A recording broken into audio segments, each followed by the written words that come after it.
with the user add command that we have seen, there is a directory which is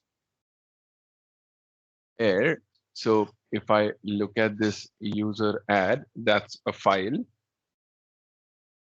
So whenever we add a user, this user add defaults are used. So default group 100, home directory is /home, inactive, no, expiration not set, default shell is bin bash, which is given, and the default content of a folder will be copied from this skeleton directory or a scale directory and create a mail spool file. The answer would be for that is yes. Now, if we look at the content of this etc scale folder, for example,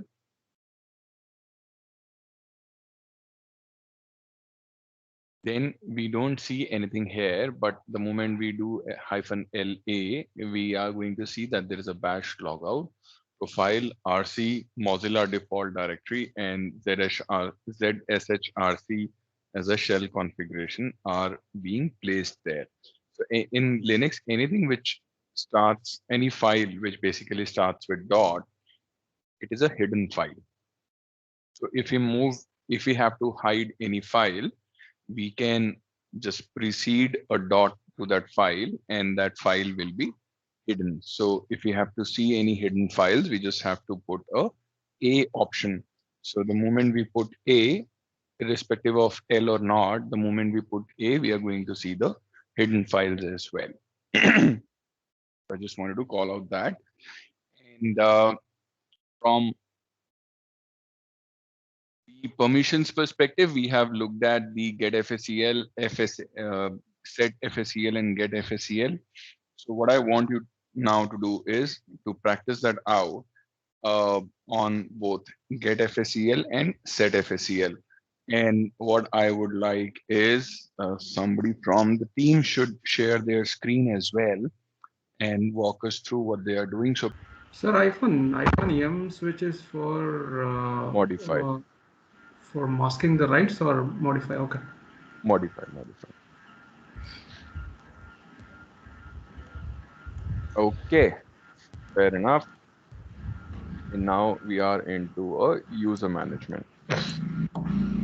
So from a user management perspective, we have three type of users. One is a root user, which is like a super duper admin kind of an individual, very superpowers it has, and he's like a superstar. So that root account is there. Now this root account is like a by default administrator of Windows. So you can treat it as a super admin or an admin or a domain admin, enterprise admin, whatever you want to call it. But this is the most powerful user on the Unix machine. The second type of users that we have are the system administrators.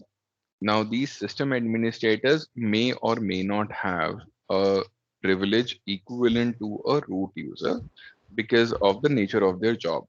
So for instance, we want somebody to be only able to manage a user account by adding a user or changing their passwords, but nothing other than that. Though they are doing a super admin privilege or a privileged work, so as to say, they are doing a privileged work, but they are not the full whole soul system administrator on the machine. Similarly, we probably need somebody to manage or administer only the Apache web server on the Unix machine. So we will only restrict the access of an individual or the privileges of an individual to manage only the Apache services and the Apache configuration files. Similarly, if we want somebody to only administer a email server, then we only want somebody to access and manage mail services on our Unix machine and nothing other than that. So these individuals to whom we are giving a selected privilege, they are the system administrator.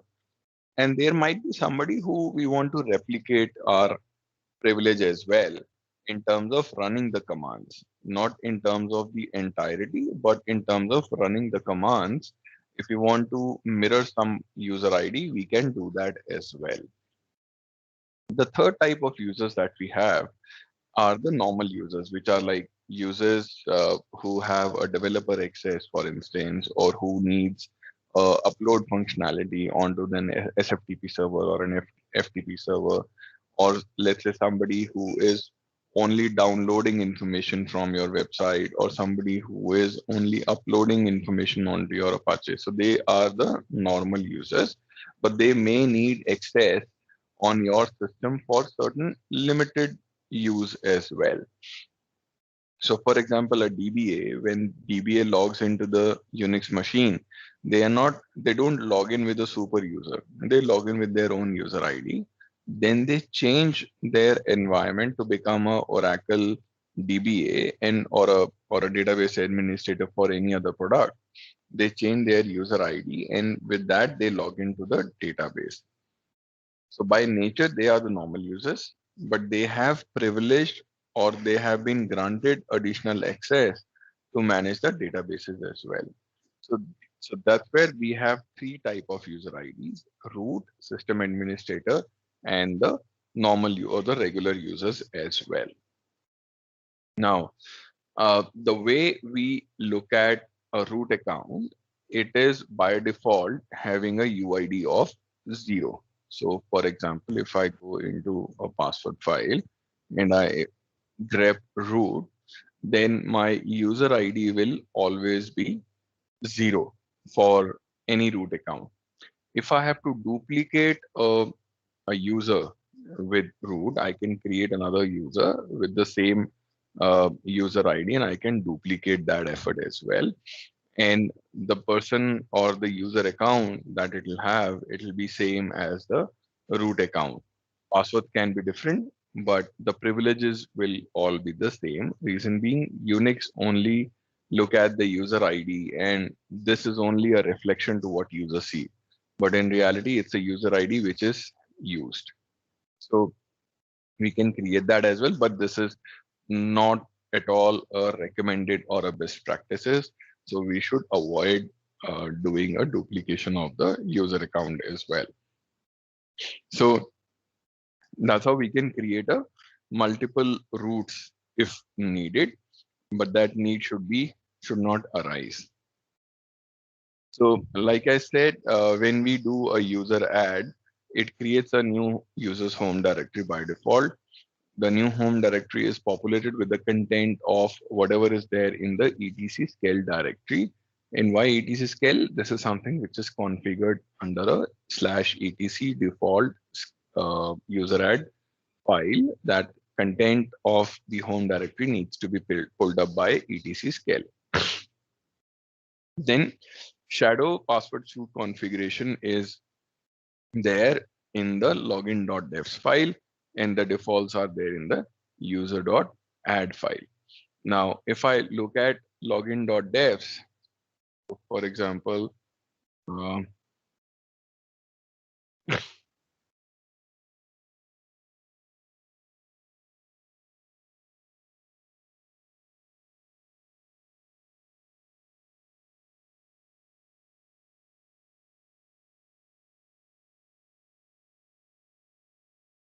so if I look at login.devs, I see there are certain parameters which are configured. So for example, I see a mail directory which is specified here. Now, why it is here? Because it's a variable directory and mails can come in, mails can be deleted. So it is a variable in nature. So mail directory will be, for all the users will be created here. UMask, we have 022, wherein we can change the UMask to anything else so that the files that we create, the default permissions will automatically be adjusted according to this UMask. Then we have a home mode, which is this. So on my home directory, these are the permissions which will be set. Password maximum days, and minimum length, warning age.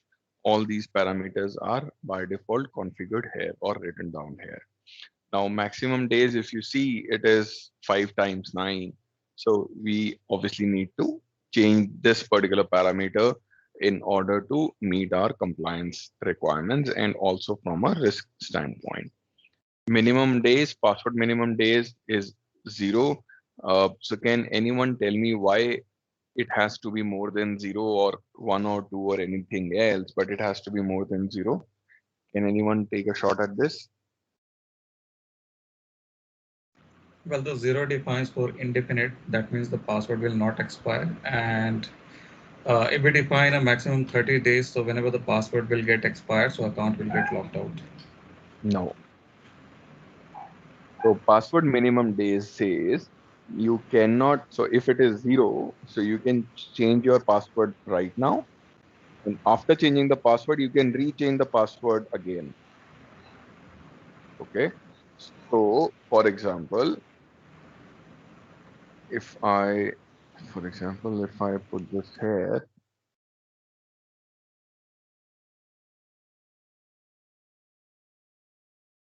so if I say max age, okay, so that let's say it's 45 days, just a hypothetical example. If I say min age and if I put it as 0 for discussion per se, let's say, and I say password history as 7 passwords or let's say 2 passwords, and I say min len is let's say 10 or 8 characters, whatever it is. Now, what will happen? Let's say today is the 45th day, and on tomorrow, my password is going to change. So, day number 46. What will happen on this date? The user will be prompted to change the password. And let's say my password initial password or the last password is 1234567 8, hypothetically. So let's say this is my password and minimum age is 0, maximum age is 45 days. On day 46, my password is expired. So password expired, need to change. Now, if it is need to be changed, new password, let's say I set as 8765432 Now, since I have changed this password, I, as a user, I will not be able to remember this because I am habitual to enter 1 2 3 4 5 6 7 8. So what I'll do with the min age 0, I will set this. Immediately after doing this, I will say whatever it is, new password is something else. Now, because my password history is 2, I cannot, here I cannot go back to my original password. Here my password history has become 2. I can again reset my password on the 46th day to 1 2 3 4 5 6 7 8. So whatever my password was on the 45th day, I will retain my password on the 46th day by changing it 2 times because my password history is 2. Okay.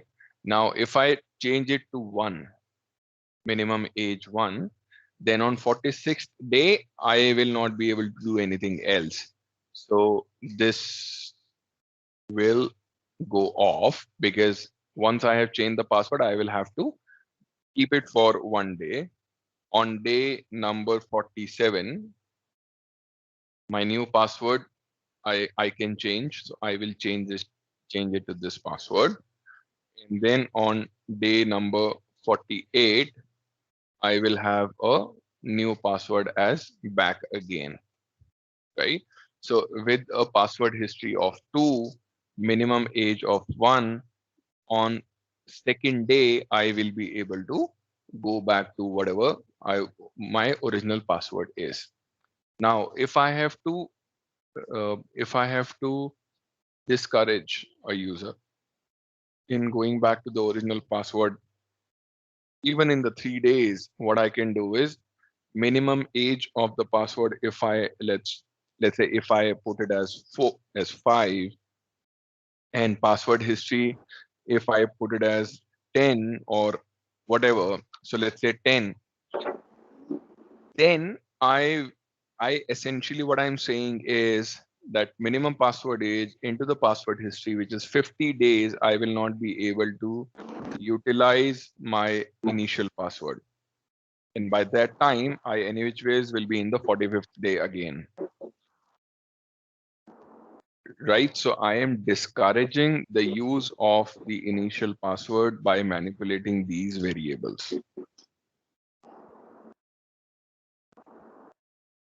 Understood? Yes. Yeah. Okay. So that is where my password maximum days is whatever, infinite kind of. Minimum days 0, so I can change the password immediately. Minimum length is 5, that's okay. Warning age is 7.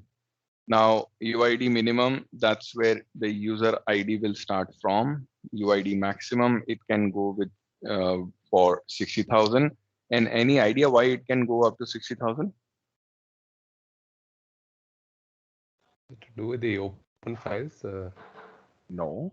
So typically, uh, again, this can go beyond it as well now with the 64-bit architecture, but initially our systems were 32-bit in nature, right? So initially our systems were 32-bit in nature, which means 2 raised to the power of 32 that it can go. Now, this comes out to be total from 0 to n 6553534 to be precise. So 0 to 65534 adds up to 65535. So that is the maximum number of calculation that or a file open handles or the architecture that support. Now, if your user ID goes, let's say at 70,000 on a 32-bit architecture, they believe that it may cause a performance issues. So that is where any 32-bit architecture, if you see, the 65534 is the maximum number, and that is a number of the ports as well, logical ports, if you see.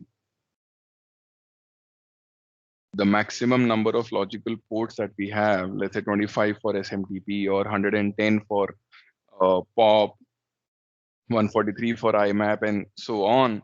So these ports, if you see, the maximum ports that you have is 65535. And that is because of the 32-bit architecture that we have inherited from the history.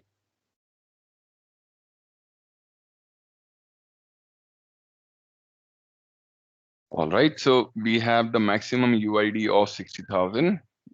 System UID, the system accounts will start from 2001 and will go up to 999. And after that, it will start with the normal user ID. GID maximum has to match with the UID max, and same as the GID min. So it kind of matches there. And similar is the case with the system GIDs as well. Create a home directory. Yes, we want a home directory to be created for the users. A user group enabled. Yes, and encryption method is of SHA-512. So that's a hashing that we are using to secure our passwords. Okay, clear? This is a global place where you configure irrespective of the number of Yes. users you create, right? Now, Yes. let's say if I want to redirect my home directory to my NFS mount point or whatever it is it the same place or a different place I'm supposed So to? you want that to be done for all the hosts or only a specific sorry, all the users or only a specific user? Could be we can take the second scenario maybe for specific Specific users. user. Yeah. Specific user. So what you can do is you can do a user add. So let me just, for example, create a directory first. So I'll go here and I'll create a directory in temp. Free home. Let me put this as a free home. Okay. And let me see my where is free home? Yeah, so it's U1, so that's perfectly fine. So what I can do is I can do a user add. That's the command that we use, and then we can see hyphen hyphen home dir. And then I can say tmp home. That's the directory that I want to use, and then I will say user 4.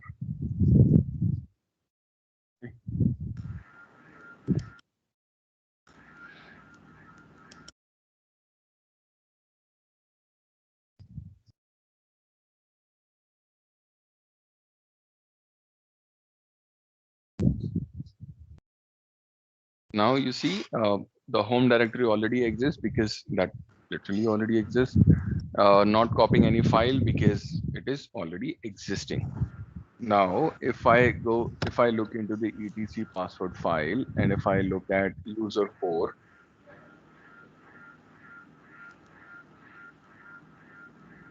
that's where my home directory will be. Yeah. So similarly with -d or hyphen home directory, whatever you want to prefer as a flag, what you can do, you can redirect a home directory creation. So you can actually mount a folder onto or a remote mount onto a MNT directory, and then when you are adding a user, you can have all the home directories into a central location on a shared drive or a shared folder. Correct. Yeah. Thank you. Yeah. Sure. All right. So General yeah. off the track question. Hmm. Usually we have a user group called wheel, and it's an interesting thing. When we want to give some privilege thing, we use wheel. There's some specifically, what is the significance of it? The wheel group. Okay. Yes. So this group, which you called as wheel, it is a group which is mostly used on the Unix or the BSD systems, uh, and it is to control the access to the su or the sudo command as well. And essentially, it is so wheel group is, you can think about, is a power group. Like we have a power group on Windows. Similarly, we have a wheel group here on Unix, wherein you can add certain users onto the group, and they will enjoy the power users privilege. Do they get same privileges as root? No, they don't. They don't. They are like, they will fall into the category second, which is this. They will never fall into the category of root. They will fall in the category of system administrators. Okay. So basically with that we can gain root privileges with sudo. Yes, not the root privilege, but administrative privileges. Because see, root is a super user and sudo is only for the commands. So root can do maintenance, for example. A sudo will not be able to do a maintenance. Root will be able to, and with sudo you can limit the access as well. Whereas root doesn't have any limited access. It by default has that immunity. So if you really look at a sudoers file, for example,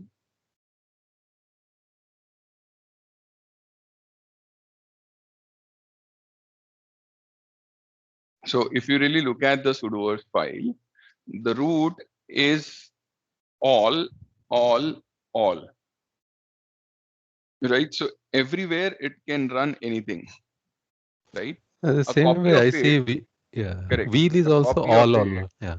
yes, a copy of it is what is a wheel group, which is all, all from a sudoers perspective, right? Now, what is a sudoers file? Sudoers file gives you an ability to run a particular command with an elevated privilege, right?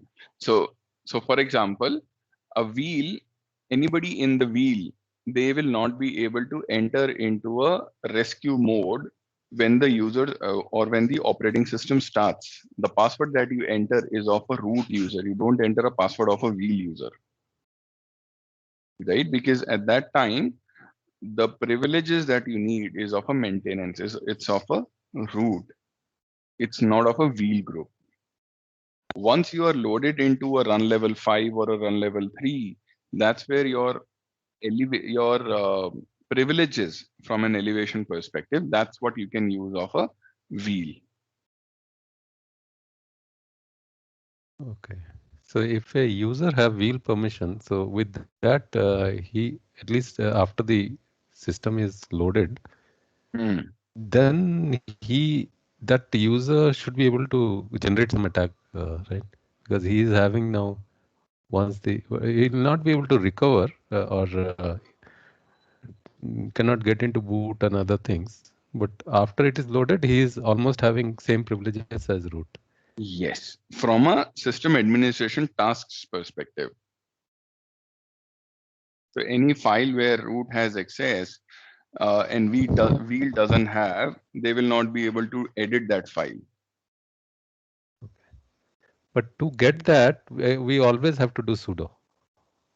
Yes, if so, for example, if your vi is added into a sudo, let's take an example where your vi is a command which is added into a sudo. That's where you can go and edit any file with the privileges of a wheel group or of a root as well. So you can go ahead and do those edits. But let's say if there is an extended ACL where wheel group is specifically denied, then anybody in the wheel group, they even if they have a sudo access, they will not be able to do anything. It's only root who will have to go and do that modification to that file. Okay. So usually in the production environment, we disable root altogether. We don't disable the root. We disable the remote login of root. Okay. So that using the SSH, nobody should be able to log in as a root. Okay. So that's what we disable. Okay, makes sense. Yeah, thank you. Okay. Now coming back to this. So root account, then system administrator configured in the sudoers file, gain the administrative or a root privilege with the sudo -s or a sudo -i command. And then we have a regular users as well. Now, this we have seen login.defs, we have seen user add, we have seen. Now from a password file perspective, let's say, I'll just zoom this itself. So from a password file perspective, the way it is structured is you have a user ID, then you have a symbol which denotes whether the password is set or not, and if it is set, whether it is in a shadow file or not. So X means the password hash is into a shadow file. Then the user ID, UID, and then the group ID, GID, comment, and then home path, where the home is, and then the shell. Now, if you give shell as has been no login, the individual will not be able, even though the person is authenticated, they will not be able to log in. So, for example, here we added a user 4. So let me added that user.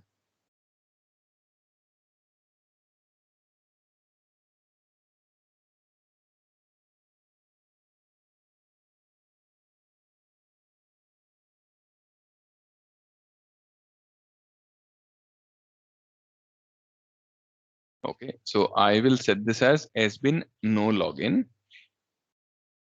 And I have saved this. Now, if I do user 4,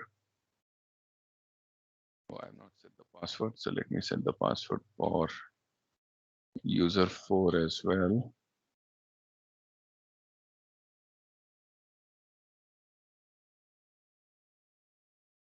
Okay. Now, if I do user 4, it says this account is currently not available and I am already on a U1. So I was unable to switch my account to user 4. If I try to do a login directly here, user 4, it will disconnect the session because the same message will come that the account is not available. Now, if I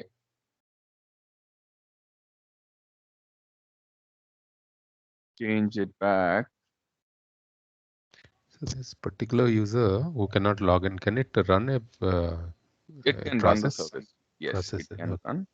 It just will not have a shell to interact with the system. But I can run a service with this user account. That's pretty much possible. Okay. And what's the difference between SBIN and bin? So SBIN is where the super user commands are stored or administrative commands are stored. And bin is the directory where the normal user commands are stored. Okay. Okay, good. Thanks. Okay, and now if I try to do user 4, I will be user 4 and my home directory is tmp free home. Okay. Yeah. So back to normal U1.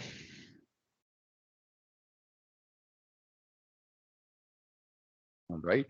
And now if I have to create a user with specifics of this, I'll just take it a little bit upward.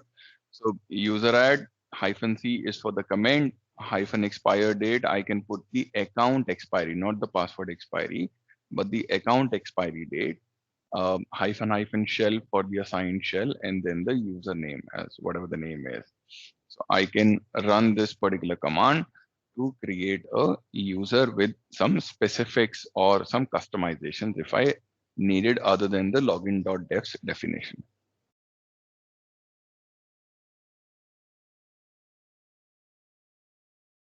I'll position it back now.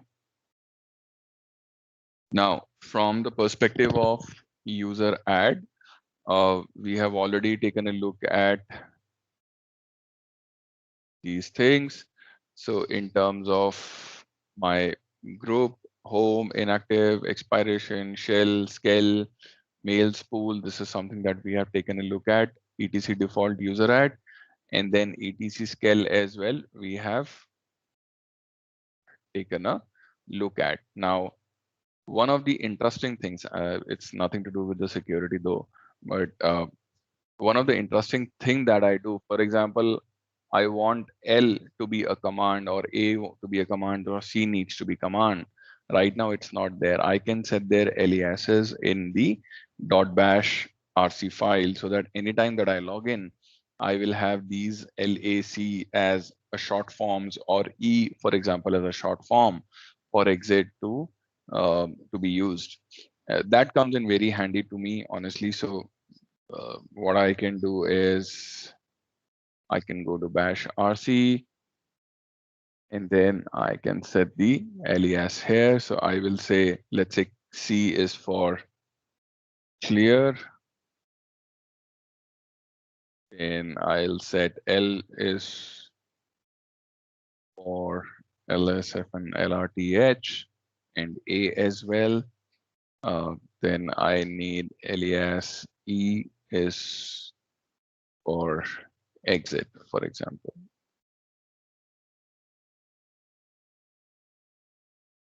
Okay, and then when I have to make it effective by running a source command, and I source it, and now if I see C L, oops, command not found. Well, let me just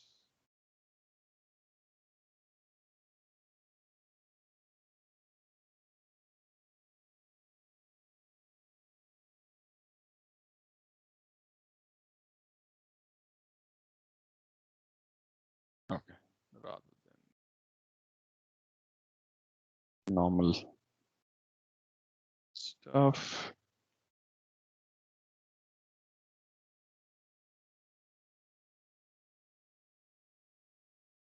Courses again, and now C, L, E I will not press, otherwise I'll exit. So this is some fun stuff I can say that you can do. So shortcuts that you can play around with. And you can put these aliases in the etc scale that we saw. So if we go to, you're already in scale. So if I put L, I'll see these files. So I can just put it either in the bash profile or RC. RC file is loaded when the shell is loaded. So I can simply put whatever customizations that I need, I can put it here. And the moment somebody logs in, whosoever has that templatized bash RC file, those commands will be executed. Now, from a security standpoint, having a look at these bash RC files and .profile files or a bash profile file is also very, very important, because we don't know what system we are looking at. And when we are auditing a system, or when we are looking at a system, we need to be 100% sure about the customizations that the company or the administrator have done. So when we are auditing, it is important for us to look at the customizations that any individual has done on the server systems as well. And we can look at the scale directory, the hidden files. We can look at the scale directory, what are the default contents getting copied to all the newly added users, and also the existing users, how their bash RCs or bash profile or bash logout, for instance, are looking like. Are they consistent, or are there any customization? Or is there somebody executing a script on a bash logout so that nobody noticed that script is running? So that kind of customizations we need to be aware about and we need to look at. Is that clear? I have a question, sir. Yeah. Related to the audit you mentioned, so is it that you guys actually go on a random way of checking things? Because we have done certain PCI systems audit within our organization for certain projects, and we typically follow the standards of CIS hardening pretty much for all the Windows and Linux machines. When the audit happens, we show the SOPs and proofs what exactly we follow in terms of hardening the machines.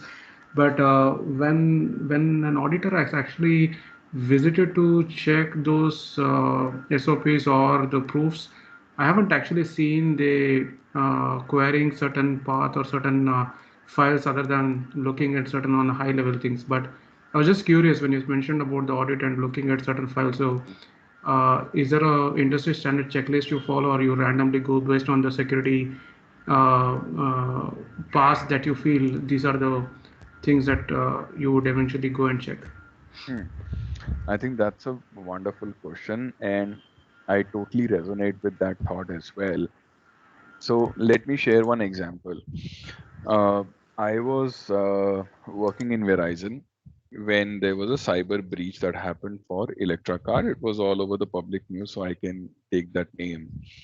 So 2013, the breach happened in Electrocard. Electrocard is a payment provider or a payment systems provider, and they are developing applications for payment gateways, for the ATM machines and whatnot. And they have customer base like SBI is their customer, and Thanachart Bank from Thailand. These are their customers as well. Now, what happened? They got breached. We were invited to do the forensics investigation. When we are completed with the investigation, they invited us for a PCI audit as well, and I was a QSA at that time. So we visited there, and when we started to look at their systems, I can tell you. So the way I used to do an audit, I used to first of all be humble, look at what the administrators are showing. If I believe that what administrators are showing is not what I am expecting. I would very politely, respectfully, I will ask the administrator to leave the seat and I will sit and do the audit.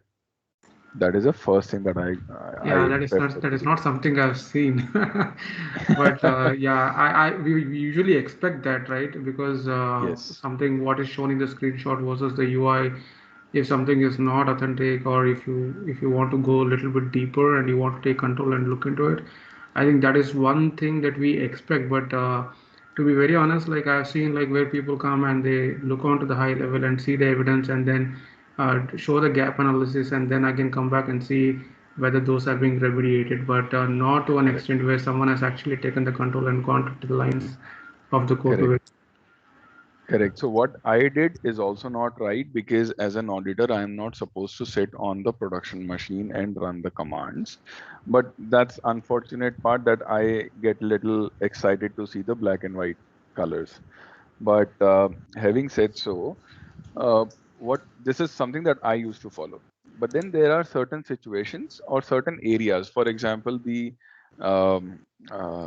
company, the Electra card, if they are running, for instance, a QRadar, I do not have an expertise on QRadar, honestly. So what I would have done in that situation is get an expert who is good on QRadar to audit that machine. Okay. Yeah, that's So really good. Yeah.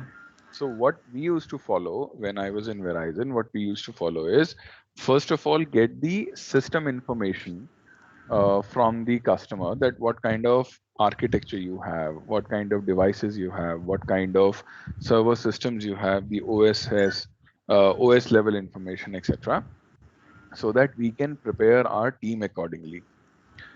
And then we used to cross skill ourselves a lot in Verizon. So we used to really learn the tips of the tricks and then work alongside different clients to really gain that information, hands-on information as well. So we used to be a 6-member team in India, wherein we would have access to the knowledge of the networks plus the servers plus the application development plus the databases, etc.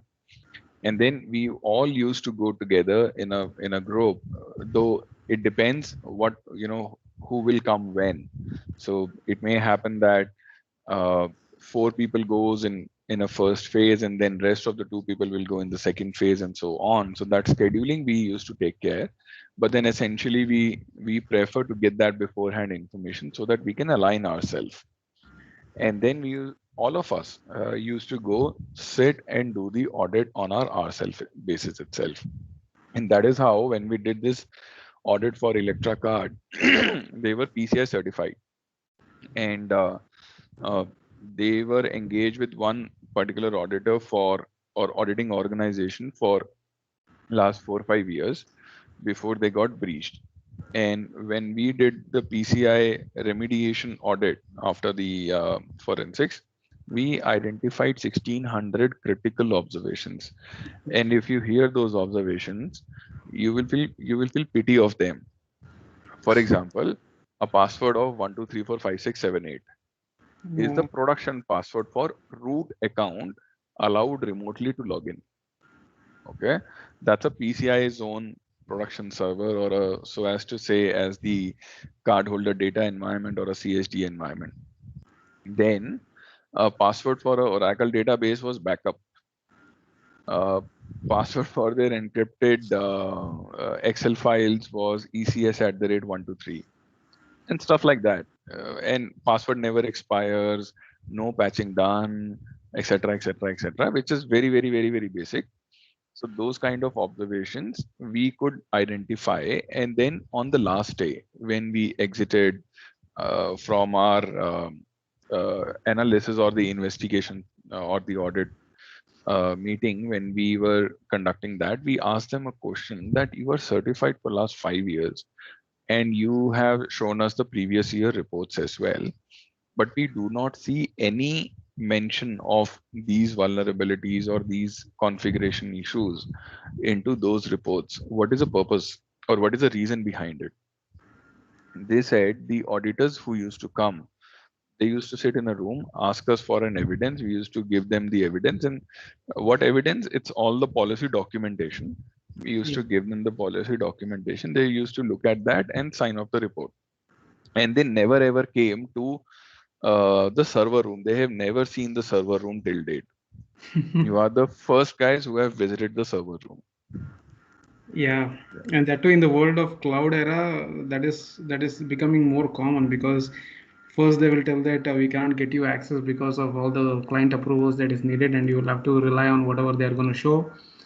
And yeah, that is there. Yeah, and I have been on the other side as well. I have been on the denial side as well, where I was working for one of the client, and I knew that there are multiple issues in the client environment, and there was an audit. And we use the same trick that you will have to tell us what you want to look at. We have to get the approval, and by the time we will get the approval, we will go to the backend and course correct everything in one night. So I have been on that side as well. So I know both the sides pretty well in terms of what auditors face and what organizations do as well. So yeah, that exposure I have gained. I don't know, fortunate or unfortunate, but I have been on both the sides. That is exactly what we are dealing today. Actually, Yeah. I just want to share the recent experience. One of the top five Fortune payment system industry we onboarded, and we onboarded on Azure. And since you are aware of the Key Vault solutions, what they have, it is still not FIPS level 3 compliant, right? So it is still FIPS level 2 compliant, and we didn't wanted to go with a dedicated HSM, as you know, for the storing the cardholders data. And until we had a conversation with the Azure product team and the principal program manager of the Key Vault to certify that the FIPS level 3 will be coming up in next couple of months. That authorization was waited until that was confirmed, and then we onboarded to Azure. So I think the clients are also sometimes it's equally responsible for them also to look at the solution what the other side of the vendor is building. So Oh, absolutely. yeah. Yeah, I but that is have an a unfortunate part.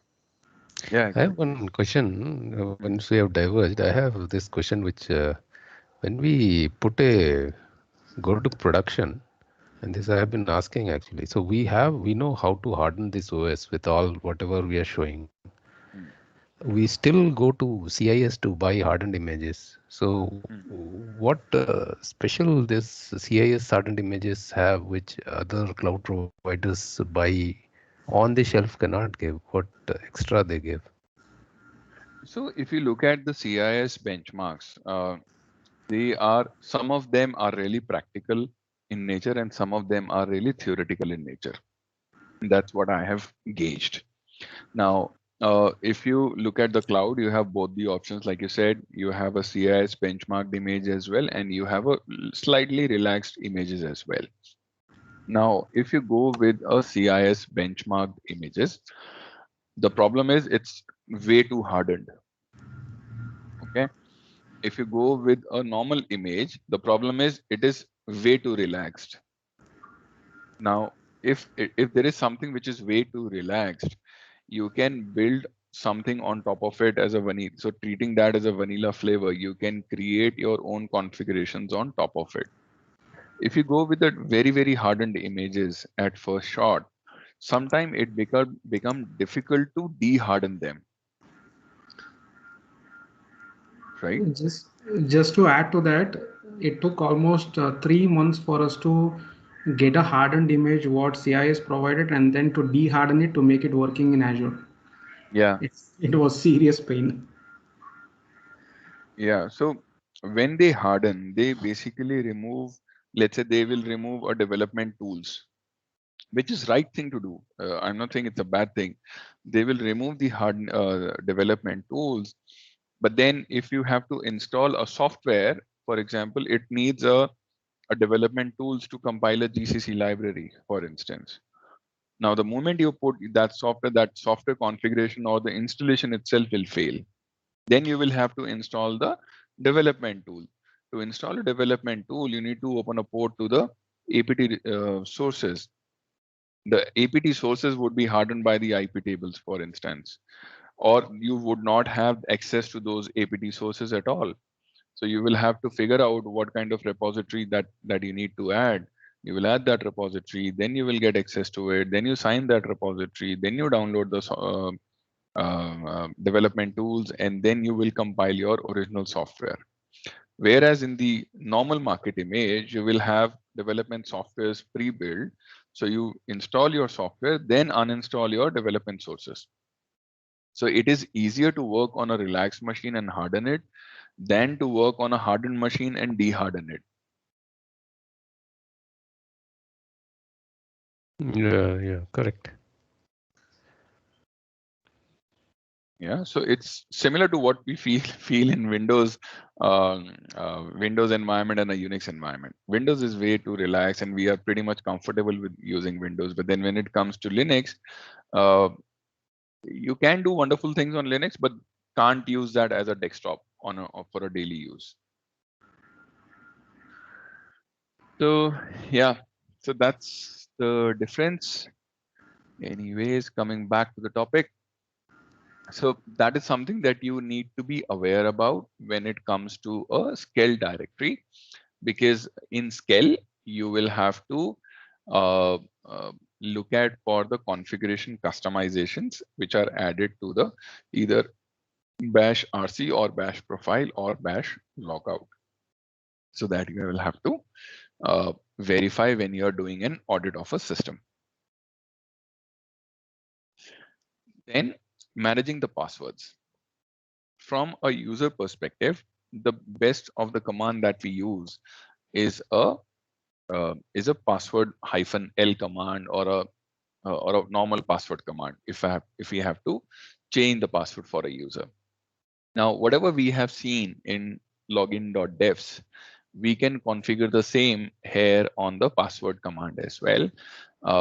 So we can lock and unlock an account with -l and -u switch. We can specify the minimum password age in days, maximum password age in days, and the number of warning days as well, by when a user should get a warning on the password change. And then number of days after expiry to disable that account as well. So these configuration is something which we have in a login.defs. So the moment you change it here, it will impact the user account, not the login.def. So it is going to impact the normal user account itself. And if you want to print a summary of what is a configuration of a password, you can use a -s command with the username. So for example, here, if you see, that's what I have done. So password -s paras, and you will see what the configuration looks like. So PS, so this is the username that we are looking at. PS is the password set, LK is the lock, and NP is the no password. These three can come here.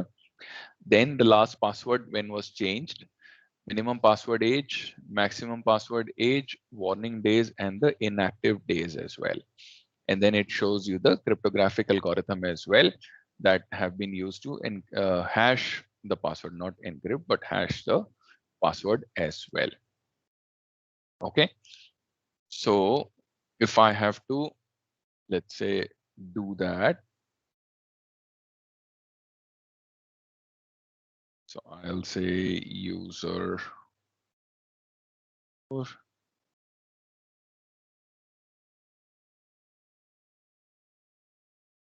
Okay, now if I do password again, let me do the sudo and u1.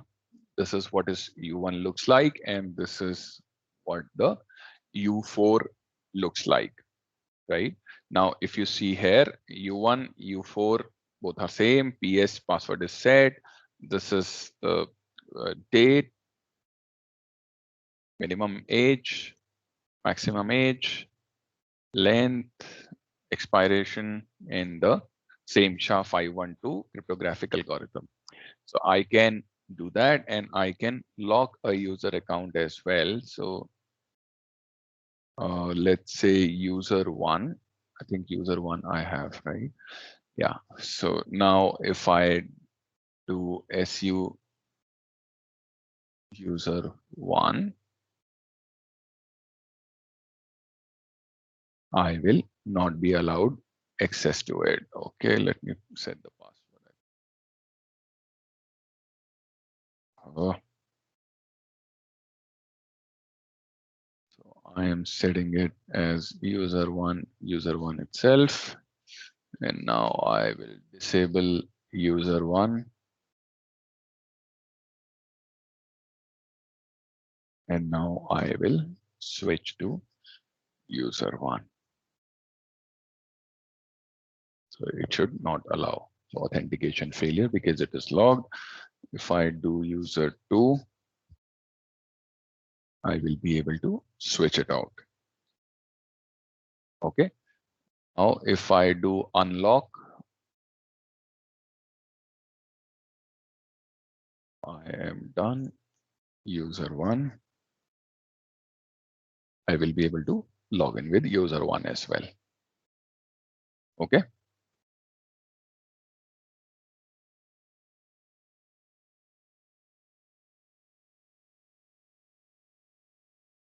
All right.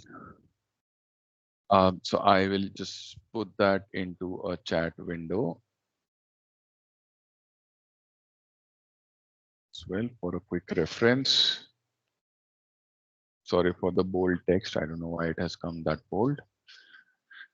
The other thing that we use, so this is a password command. Then we have a login.devs we have already seen. So we'll skip this. We have a change command as well. Now, similar to what we have seen in a password, we can, or the password command, we can also set this same using the change command as well. Change essentially will tell us all the same information that we have seen with the password -s command in a more structured manner. So for example, it can tell us about the last password change, expiration when, inactive password inactive account expires, number of days between password change, maximum number of days between password change, and number of warning before the password expires. So all this configuration is again based on the login.devs, but it gives us in a more structured manner, similar to what we have seen with the password command. For example, minimum and maximum password age, we can give min days and max days here. Similarly, we had -w here for the days warning. We have warn days here. So all these settings are pretty much the same from a password perspective. So this is something that we can also use. Clear? Yeah. The third thing is the password configuration using the PAM. So we have a file called pwquality.conf, and what we can do with this pwquality.conf is, so we go to this.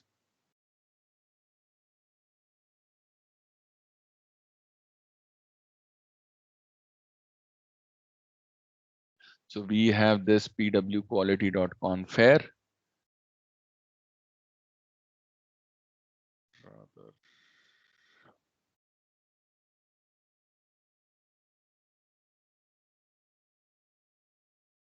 So we have this particular file, pwquality.conf, and what this file essentially is all about, it can tell us the complexity, or it can enable us to build the complexity of the password.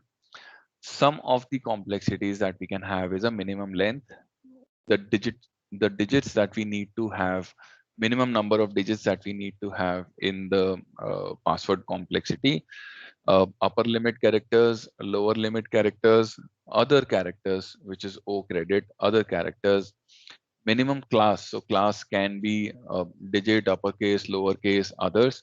So out of these, how many minimum classes you want? So uh, you want digits, uppercase, lowercase, others, all the four, or you need digits and uppercase, or you need digits and lowercase. So that you can do here. You can specify 1, 2, 3, 4. Then max repeat. So it is the number of characters that can be repeated consecutively. So like for example, AA, BB, or 1, 1, or 3, 3. So those are the max repeats, how many repetition of the characters you are okay to allow. Maximum class repeat, then GCOS check, and then the dictionary check, and then the user check, and then the enforcing, and then the dictionary path.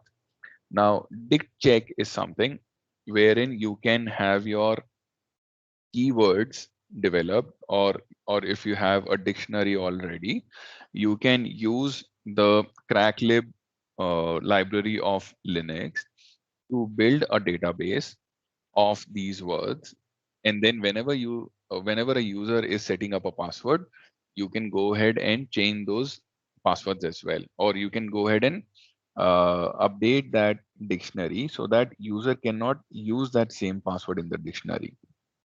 So for example, right now I have turned it out to be a dict check one. So that's the only complexity that I am putting in the password. So let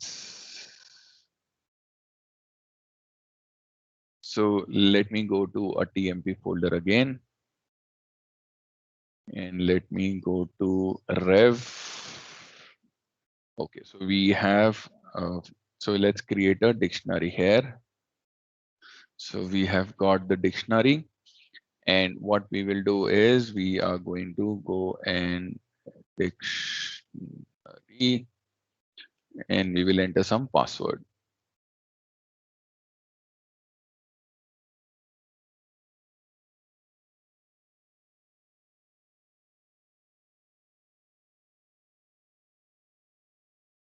And let's put user 1 and user 2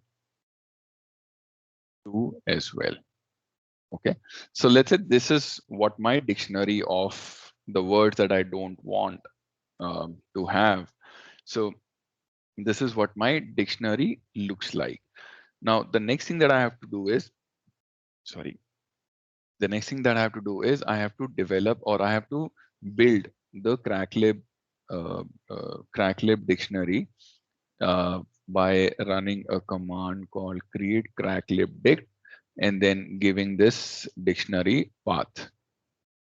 So it says skipping line 1, and then 8 and 7 are added. I don't know why it has skipped the line 1, but we have got the 7 passwords out of 8 added to the cracklib directory. Now, if I look at some of the words, let's say password, or probably it's already there in the dictionary. So let's use user 1 as the password. So I am root right now, and let me set the password for user 4 or user 3, let's say, and I will put the password as user 1.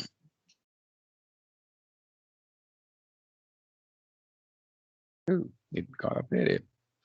Let me switch to user 3 then, and let me set the password again.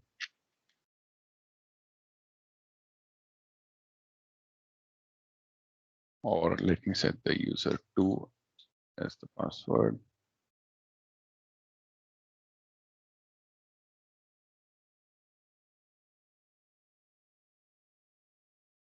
Okay, so this time I have put in a user 2, and it says authentication token manipulation error. Okay, now this is my user ID 3. Now, if I want to, let's say, change the password to something that I have in a dictionary again, let's say ABCD1234.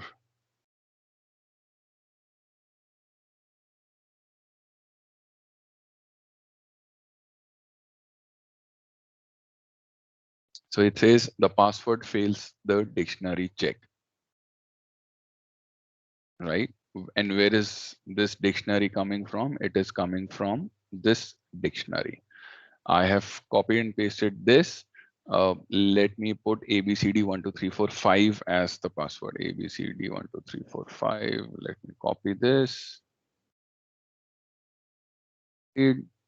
So let me set the password again. User one, pasted. And again, it says the dictionary failed because it is already there. This word ABCD 1, 2, 3, 4 is already in the dictionary, right? So you can build these dictionary checks with the crack as well, wherein you will have a better control over the password management. Now, sometimes what we have seen in a DC credit or a D credit or L credit or U credit is the maximum number of classes that can be allowed. If you want those to happen, uh, so if you want that to happen as, so if you want a minimum length of 8 characters, so let's say you want a digits. Okay, so you want minimum of 2 digits. So you put minus in front of it. Otherwise, it's going to be the maximum of 2 digits. Okay, so you need minimum of 2 digits. You need, let's say, uppercase characters, minimum of 2 characters, and I will disable my dictionary check here.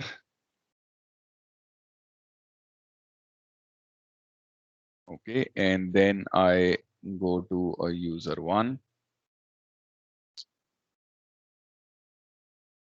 I go to a user one, and now I run the command.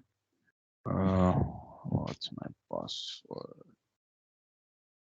Sorry, I forgot my user one itself password.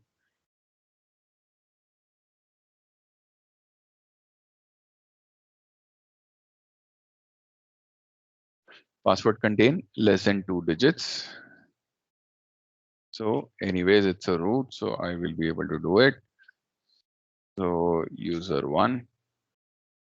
And now if I change my password and user one is my current password, I put user two as my current password or the new password, it simply says the password contain less than 2 digits. If I try to change that again,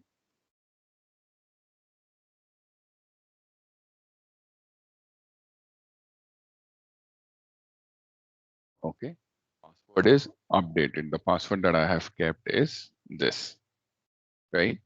Now it has met all the conditions, so 2 capitals and minimum of 2 digits as well. So that's how you can create the complexity of the passwords as well when you are working with the pwquality.conf file. Okay. So now we are here as root. So let's exit from root. Okay.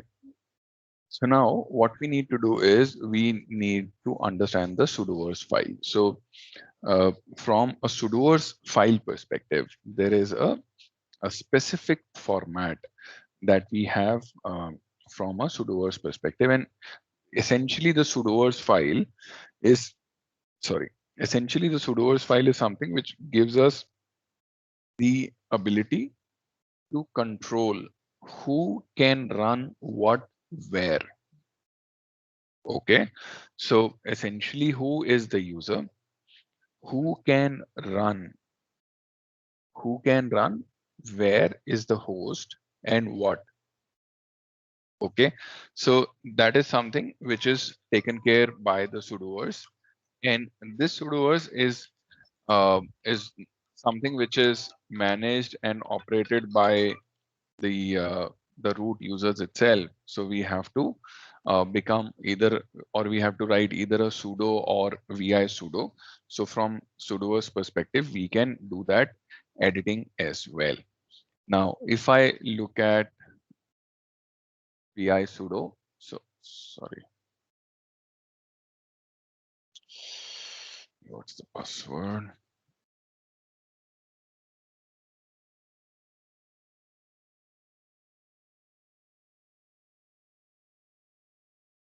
I think I forgot the password itself.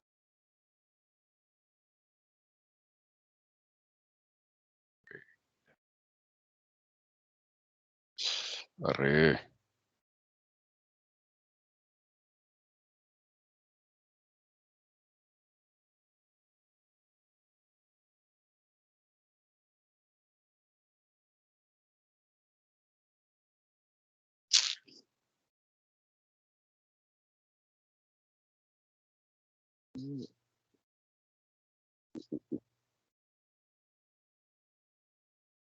I have to probably restart the session.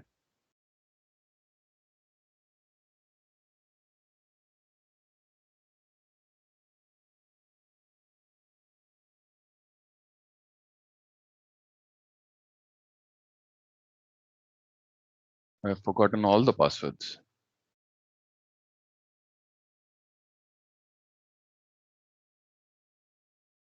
Finally, I remember this.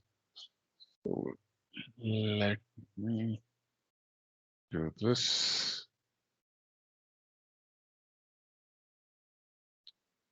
Ah,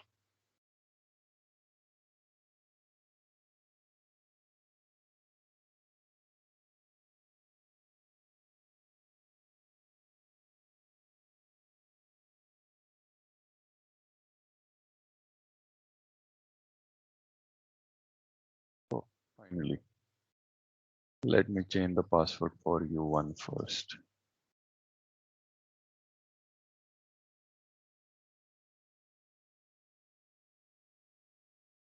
Okay.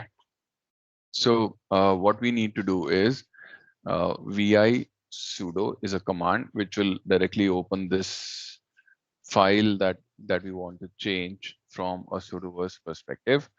And if you see, there is a directory as well that we can include. So we can write our sudo extensions or the files for the specific user under this file, and it will be included here as well. Okay, so now what we need to do is, this is the section where we need to focus, where it says allow root to run any commands anywhere. So the structure of it is, it's a root. So that's a username. Then we have uh, uh, the what we have is the location from where it can run, what all it can run, all that is defined here.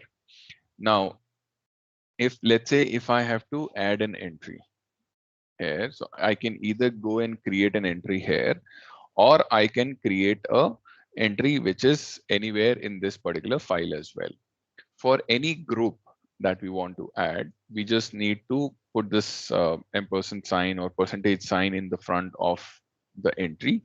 So this becomes a group entry. So anybody in this group will be able to enjoy this particular privilege as well, right? So uh, right. So the way we want to do it is, let's say we have user one, user two, and user three of the users that we have. So let's create an entry for them, and we can add certain aliases as well. So let's say if we want to add a alias uh, in the user list, or if we want to create a entry for our group as well, the groups that we have created, we can do all of that in the sudoers file. All right. Now, in the sudoer example, let's say we add our user one is somebody who is not having an access of the sudoer is what I see. So let me add a user one. So that's my user, and I want to make it equivalent to uh, run the commands at all the places, all the commands, uh, and everywhere. So I will just say all, all, all. Now this entry, which is the last all, this entry is something which defines what all commands I can run. So here, if I specifically say that uh, I want to run only the user add command, for example, or let's say the password command. So I can specify that as well by saying sbin passwd. So user one can only run this particular command. So I exit this. I have another terminal where user one is already logged in, right? I can run this command for myself. Now, if I have to run this command for, let's say, user two, it says only root can do it. If I do this, now I put in my password. Okay. So what it says, user one is not allowed to execute bin password. I have written as bin password, is it?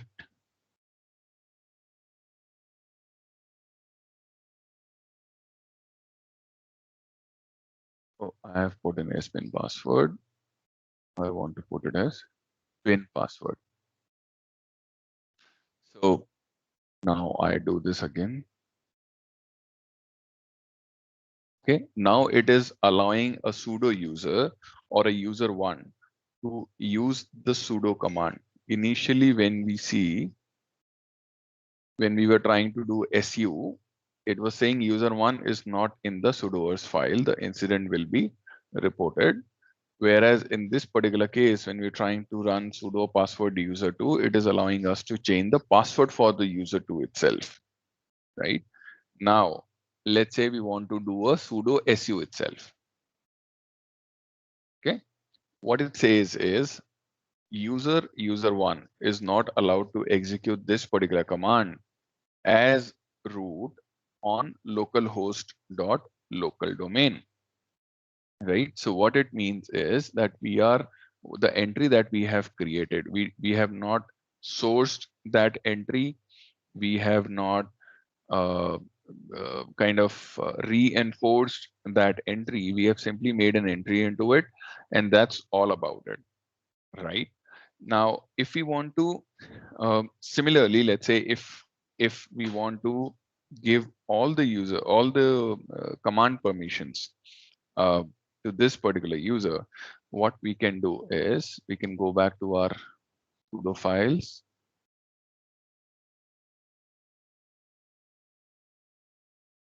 and this is our user,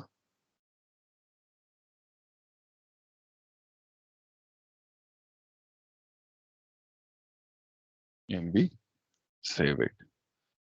And then when we come here and we do sudo su, now it is allowing us to do the su as well. Why? Because now the su command is something which is allowed there, right? So that's how you can give certain commands. Now, for instance, you want to create a group of aliases. So, for example, again, let's go to here. Uh, these are the command alias, but let's add our alias itself.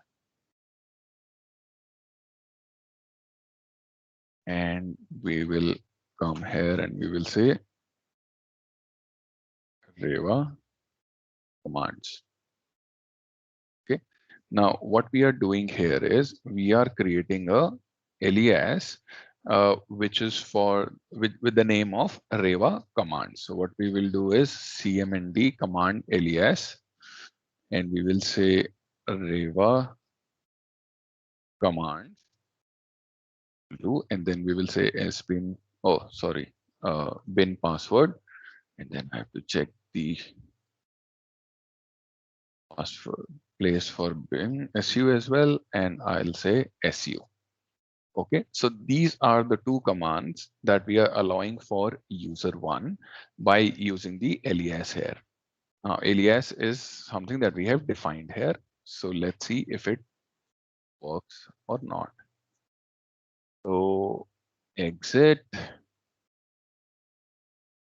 sudo su still works. Sudo password still works. And let's see if we have any sbin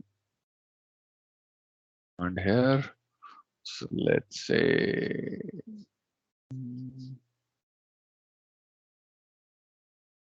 let's say IP tables. IP tables is not that, or let's say SU login itself. So SU login, only super user can do that. So it simply throws an error that user one is not allowed to execute this particular command as root on whatever the system is, right? So this is how you create the command in alias. Similarly, if we have to create a alias for the host as well, we can simply go there and create the host alias as well. With a host alias command, we can create the host alias. With the user alias, we can add the users to one particular group. And with the command alias, we have any which ways seen it. Now, once we do all of this alias definition, that's where we can go ahead and define our rules as well. Now, let's say if we do not want a specific command to be executed, the rest of the commands, it's okay. They can run it. But if we do not want any specific command to be executed, what we can do is we can just put an aesthetic, this negation symbol in front of it, and then we can just add the command here itself directly. Okay, so this will disallow explicitly, it will disallow this particular command to be executed by a user one or a group of users, depending upon what we have configured. Similarly, if we do not want a particular user to be asked a password every time that a person executes a sudo command, we can just precede that with a no password keyword there. So we can simply say uh, here itself, or here itself, and simply say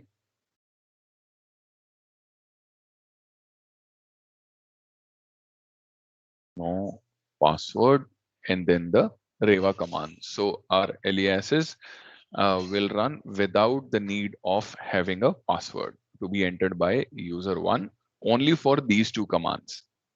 And for the rest, we can just precede those the another set of commands before the no password keyword, and those will be taken care of. Similarly, so for example, here the all that we have written, and this all is the host, and this all is the user, the assumed user. So this user one can become another user and execute the command on any of the host as well. Now I have edited that. I'm still not allowed because of valid reasons. So let's say this, and without the password, I am into the environment of the root as well. Clear?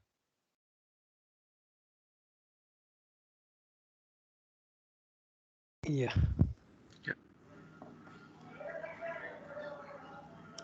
Okay. So the structure is like this itself. We can sudo -s gives us a shell like a root, and -i gives a root shell and simulates a full login. The difference between the two, -i executes the dot bash rc as well. It does not execute the bash rc as well. So that's the difference. If you want a .bash RC file of a root environment to be executed, you can use -i, -s if you don't want that bash RC file to be executing the environment for root. So that's the difference between -s and -i. Clear? Yes. All right. So sudo -l is the permissions allowed on the host. -k, kill the timestamp token. So this is required when you have to de-authenticate a earlier password that has been used by a particular user. So you can do a sudo -k to kill the timestamp token for the sudo, -b to run the command in the background, and -u to become another user. Sudoers is the key file, and sudoers.d is a directory where you are including the details. These are some of the examples. So for example, Jack all, no password all will allow Jack to run all the commands on all the hosts without the need of the password to be entered again, irrespective whether you have a kill -k or not. This person can only run the power off command. Here, this Pete user is only allowed to change the password on the BOA host, and this is the command that it is allowed to run, and not the password for the root. So other than the root password, it can execute the command for all other users as well. Okay. Similarly here, Jill can run the commands on Viking and Queen hosts as operator.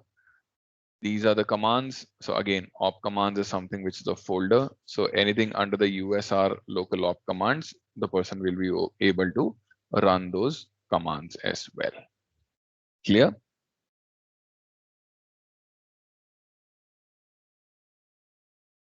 So now let's practice this out as well. So what we need is to create a alias for the users and alias for the commands, and then configure the sudo file for the command and for the list of users. Clear? Yeah, so which commands we should run? So that I can tell you. So let's take the commands. So let's say add user is one command, or a user add is one command. Then not mkfs, not shutdown as well. Group add maybe. Where it is? Yeah, group add you can take, and you can also take su login, and you can also take.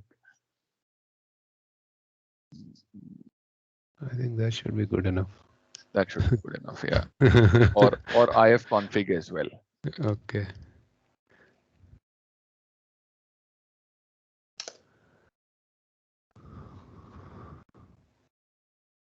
And the user will be user one. So create a alias for user one, user two, and user three, all the three users. So create an alias for all the three users, and create an alias for these 2 or 3 or 4 commands, and then create a rule where they are allowed to run this without the password.